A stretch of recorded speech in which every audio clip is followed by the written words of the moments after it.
Assalamualaikum warahmatullahi wabarakatuh. Kita akan mendiskusikan tentang keselamatan pasien. Saya izin share.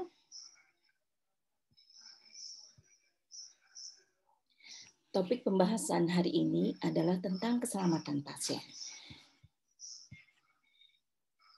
Kenalan dulu ya. Nama saya dengan Ibu Roro, saat ini sebagai pengajar FIK UI, Fakultas Ilmu Keperawatan Universitas Indonesia, kemudian juga sebagai Ketua Subkredensial Komite Keperawatan Rumah Sakit UI, Surveyor dan Pembimbing KAS, Ketua Senat Akademik Fakultas Ilmu Keperawatan UI, dan masuk di dalam kompartemen Persi, Kolegium, dan sebagainya. Silakan untuk lebih kenal bisa melihat di CV saya. Ya, bahasan hari ini terdiri dari beberapa sumber literatur tentang sasaran keselamatan pasien, kemudian regulasi keselamatan pasien di Indonesia, 10 fakta keselamatan pasien, kemudian Patient Safety Day tahun 2020, karena kita masih di tahun 2020 menuju penghujung 2021, dan yang terakhir adalah pembahasan tentang sasaran keselamatan pasien. Ya, sering kali kita belajar, kemudian juga praktek tentang keselamatan pasien. Tapi kadang-kadang kita tidak ingin belajar lebih jauh tentang sumber literaturnya. Jadi di hari ini saya menyarankan lebih eksplor sumber literatur tentang keselamatan pasien. Banyak sekali sumbernya. Ada dari WHO, itu banyak mengeluarkan tentang guidelines, tentang pasien safety. Ini juga banyak tentang patient safety yang bisa dipelajari lebih dalam sehingga kita benar-benar mempraktekkan sesuai dengan guideline yang ada di internasional maupun di nasional. Nah, bagaimana dengan regulasi?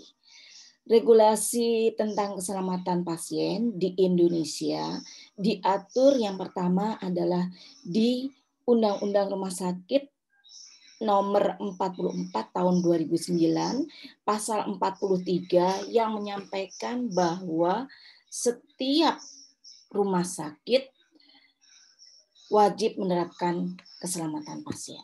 Jadi ini adalah keselamatan pasien khususnya di rumah sakit.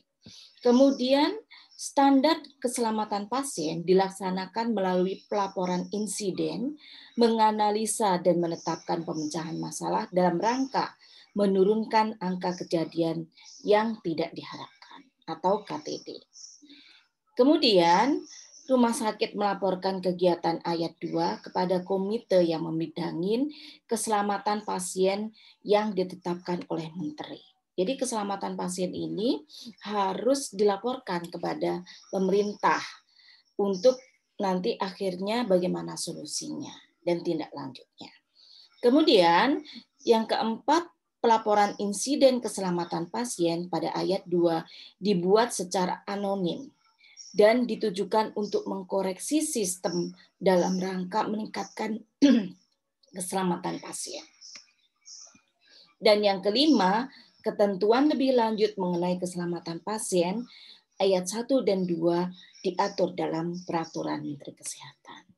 Dalam hal ini, memang keselamatan pasien sudah mempunyai regulasi yang jelas. Dan rumah sakit sebagai sistem organisasi mengawal pelaksanaan dari keselamatan pasien. Serta kejadiannya dilaporkan oleh pemerintah, kemudian juga dari pelaporan ini adalah untuk suatu perbaikan sistem. Peraturan tentang keselamatan pasien kemudian diatur di dalam PMK nomor 11 tahun 2017. Antara lain di pasal 1 ayat 1 yang menyampaikan setiap vaskes wajib menyelenggarakan keselamatan pasien. Kemudian di pasal 5 ayat 2 pembentukan sistem pelayanan yang menerapkan standar pelayanan pasien, sasaran keselamatan pasien, dan 7 langkah menuju keselamatan pasien. Pada sesi ini kita focusing pada sasaran keselamatan pasien. Nah, mengapa kita berfokus pada sasaran keselamatan pasien? Ternyata WHO itu sudah menyatakan ada 10 fakta keselamatan pasien. Antara lain, bahwa keselamatan pasien ini disampaikan pasien cedera merupakan penyebab ke-14 beban penyakit global. Kemudian, 1 dari 10 pasien yang dirawat cedera akibat insiden keselamatan pasien. 1 dari 10. Begitu besar angka ini. Penggunaan obat yang tidak aman membahayakan jutaan dan biaya miliaran dolar setiap tahun. Jadi penggunaan obat yang tidak aman juga sangat membahayakan pasien.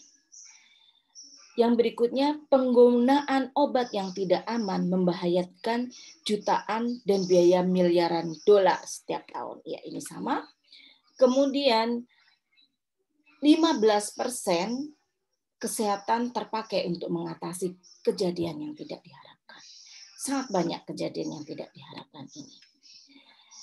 Investasi dalam upaya menurunkan insiden keselamatan pasien mengakibatkan penghematan keuangan yang signifikan. Yang berikutnya, lebih dari 1 juta pasien pasca operasi meninggal akibat komplikasi operasi. Terkait HAIS, 14 dari 100 pasien yang dirawat di rumah sakit mengalami HAIS. Kemudian ketidakakuratan dan keterlambatan diagnosis juga membahayakan pasien. Dan yang terakhir, kesalahan administratif merupakan penyebab separuh kesalahan di pelayanan primer. Nah, ini sudah diidentifikasi. Untuk itu, keselamatan pasien ini sangat penting. Dan setiap PPA, profesional pemberi asuhan, harus aware untuk mengimplementasikan asuhan yang aman atau yang berbasis keselamatan pasien. Nah, di tahun 2020 dicanangkan adanya pasien safety day, yang tujuannya adalah meningkatkan kesadaran global tentang pentingnya kesehatan tenaga kesehatan. Meningkatkan kesadaran global tentang pentingnya keselamatan tenaga kesehatan dan hubungannya dengan keselamatan pasien.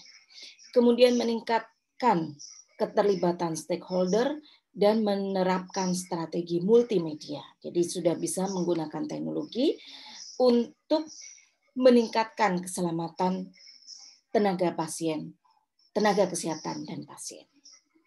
Kemudian menerapkan tindakan yang urgent dan berkesinambungan oleh semua stakeholder yang berinvestasi dalam keselamatan tenaga kesehatan sebagai prioritas keselamatan pasien. Dan yang terakhir, memberikan pengakuan atas dedikasi dan kerja keras tenaga kesehatan, terutama saat ini, yaitu saat melawan COVID-19.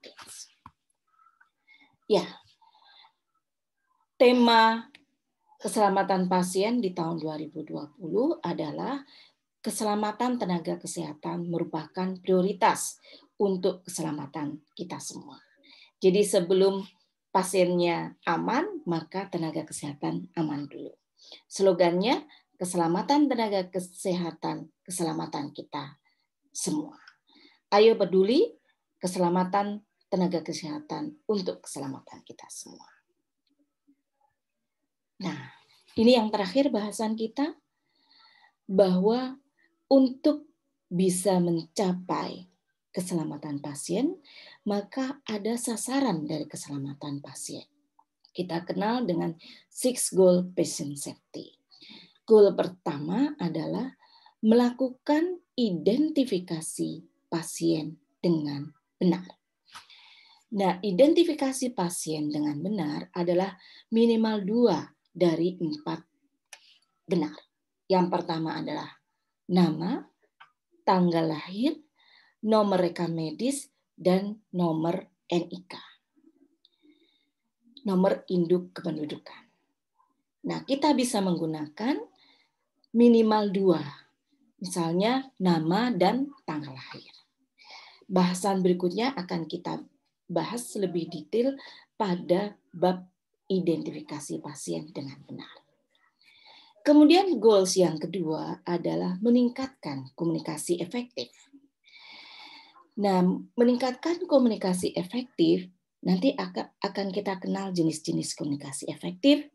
Ada komunikasi dengan pasien, komunikasi antar PPA, komunikasi inter PPA, profesional pemberi asuhan, dan komunikasi dengan masyarakat.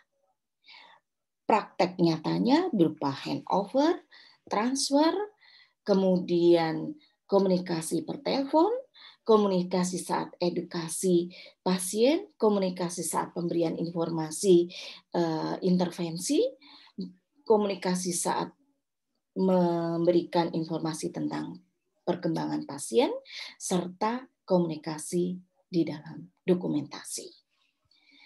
Ini semuanya harus efektif, karena kesalahan dari komunikasi akan menyebabkan suatu ketidakamanan bagi pasien. Kemudian yang berikutnya adalah tentang meningkatkan keamanan terhadap obat high alert. Obat high alert kita kenal banyak. Kita kenal adanya Norum. Nama obat rupa mirip. Nah, ini hati-hati ketika kita akan memberikan obat atau akan menyiapkan obat untuk apoteker. Karena ada nama-nama obat yang mirip. Kemudian, kita saat komunikasi per telepon, yang merupakan safety goal yang kedua, kita kadang-kadang mendengarkan nama obat yang diorder itu hampir sama. Kita kenal dengan Lassa, like, look alike, atau terlihat sama. Ini ketika mau memberikan atau menyediakan. Kalau sa-nya adalah sound alike ketika kita mendengarkan. Nah, nanti kita akan belajar bagaimana teknik untuk prepare atau mencegah adanya kesalahan ketika kita mendengar obat yang hampir sama pada bab SKP 3. Kemudian goals keempat adalah menjamin adanya penandaan operasi yang betul. Siapa yang berwenang, yaitu dokter yang akan mengoperasi. Kemudian bagaimana benar dalam prosedur, bagaimana surgical checklist-nya. Nah, ini ada di goals keempat. Goals kelima adalah mereduksi risiko terkait HAIS. Salah satunya adalah dengan menggunakan hand hygiene sebagai faktor untuk mereduksi HAIS.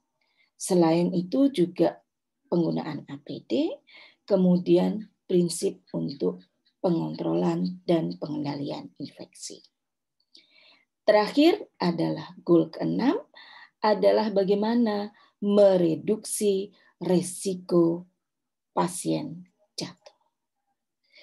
Ini juga sangat penting karena ketika pasien jatuh saat ada di pelayanan kesehatan, itu menyebabkan suatu keamanan pasien yang berdampak pada length of stay, juga berdampak pada angka kesakitan dan juga biaya. Ini adalah gambaran pelaksanaan keselamatan pasien yang nanti silahkan buka pada video yang berikutnya tentang masing-masing penjelasan lebih komprehensif dikaitkan masing-masing goals. Terima kasih atas kesempatan mempelajari tentang keselamatan pasien. Wassalamualaikum warahmatullahi wabarakatuh.